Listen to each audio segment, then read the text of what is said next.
So hi guys, and for today's video, dahil medyo bloated na yung ating chan, ayan, gagamit tayo ng waist trainer na 24 bone. Alam nyo ba, napakaganda nito kasi talagang may ipit yung inyong mga bilbil dyan kagaya nito. And talagang nakaka-shape to ng ating mga katawan. Ayan, 24 bone yung tawag sa kanya kasi 24 yung bakal na nakapaligid, nakapaikot sa kanya. And ayan, tingnan nyo, ganito yung itsura niya sa likod. Adjustable, size medium itong gamit ko. Ay, small lang pala, size small lang itong gamit ko. And ganito siya sinusuot. Ayan, napakaganda nito kasi talagang maiipit yung mga bilbil nyo dito. Ayan, adjustable sa likod.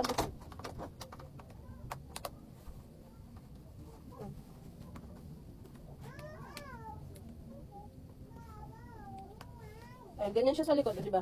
Ayan, ganyan yung kanyang itsura. Ayan, ganyan siya sa likod. Ayan, a-adjust nyo lang siya. Matagal na sa akin to.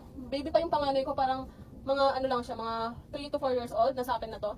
Tagal ko na itong gamit. Pag nararamdaman kong medyo bloated na yung chan ko, ayan, ganyan yung kanyang likod. Ayan, kasi medyo lumaki tayo. Ayan, tapos i-adjust nyo lang yan ng hilain nyo lang yung kanyang tali sa likod. Wait lang. Ano ko muna.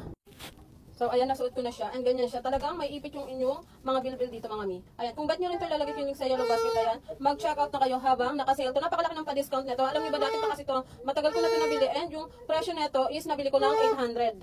800 ko nabili to. Ngayon, napakamura niya. Wala na sa 500 pesos to ngayon. Ayan, napakaganda niya, mga mi. And papakita ko sa inyo yung likod kasi size, small lang pala tong suot ko. Kasi naman dati din naman ako ganito kalaki. Maliit lang ako. Ginagamit ko to para magkaroon din ng shape yung aking bewang. Ayan. Ang ganda nyo, lakas makasexy, di ba? Tingnan nyo. Ayan, open pa siya kasi size small to.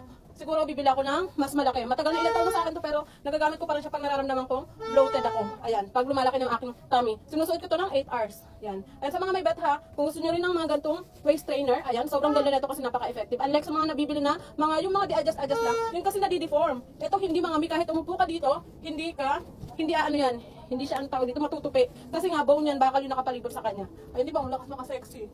Kung bet nyo rin, andyan yung link sa yellow basket, check out nyo na. Ang ganda, oh. Lakas maka-shape, di ba?